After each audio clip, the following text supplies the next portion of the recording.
Shawty bad, slim, big. She might drug, she might fix. And I'm all up in her mix. She be mixing with the wrist. She the plug, she finesse. She the one they call the girl. She don't stress, she don't trip. And she fuck with all my bros.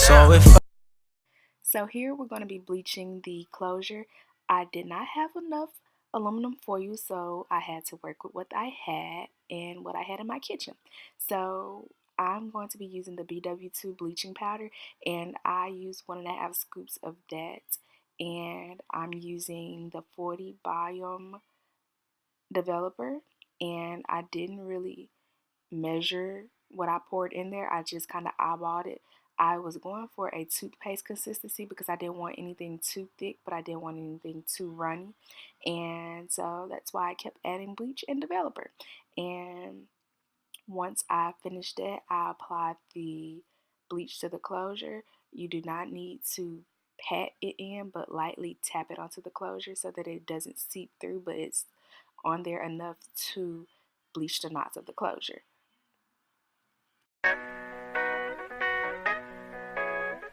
J. Trill made this.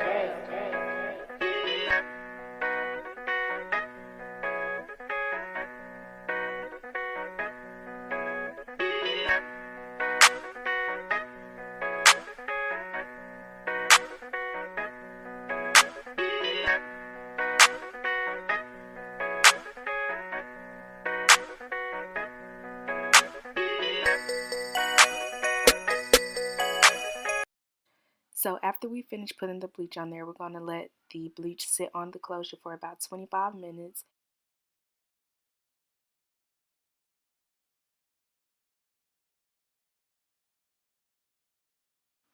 So here I am shampooing the bleach out of the closure.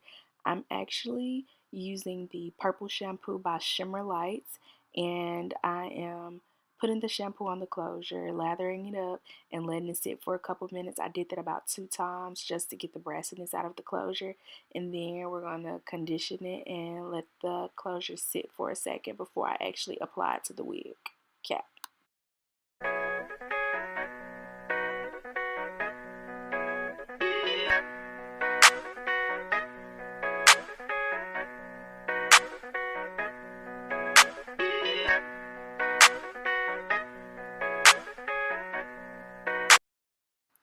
So here I am adding the mesh dome cap to the head so that I can apply the closure. I am lining the closure up with the edges of the cap so that it lays perfectly, and when I sew the tracks onto the wig cap, they'll all even out and nothing will be like misplaced or out of whack, so I say. I am using about 5 or 6 pins so that I can pin the closure down as flat as possible so that when I sew it, I'll have no issues with sewing it and that it won't be any budges or bulks in the closure. And so that when I sew the tracks on and finish the wig, it'll be able to lay flat as possible and seamlessly.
So now I finished sewing the closure down and I'm about to add the bundles. I have three 16-inch bundles, I do believe. I do not remember what inch the closure is. So here you just see me knotting the thread so that I can sew the bottom bundle on.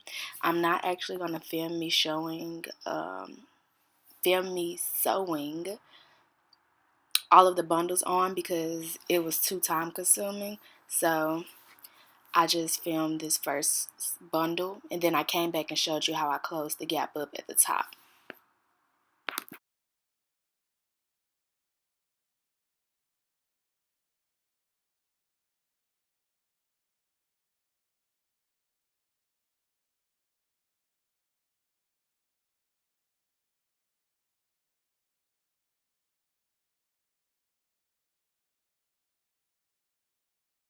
So here's where I show you how I close the gap in between the track and the closure. I go in and add another track so that I can sew it as close to the closure as possible. This head keeps sliding, so now I'm very, very annoyed. So again, you take the track and you sew it as close to the closure as possible, even on the base of the closure, just so that it can lay flat and seamless, and so when you pull the hair over it, you can't see any gaps or tracks or anything like that.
So now I'll show you how I cut the lace, not the lace, the excess cap out. You want to cut as close to where you sew the edges of the closure, but not cutting the thread because it will fall apart. So that's what I'm doing here.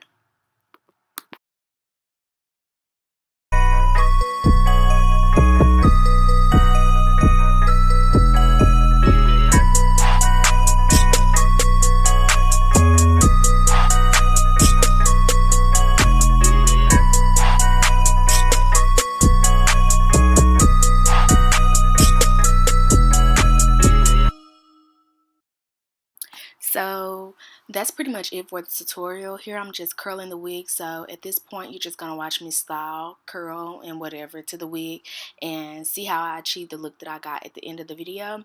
So I just want to thank you for watching this video. And thank you for being here on my channel. So that's pretty much it.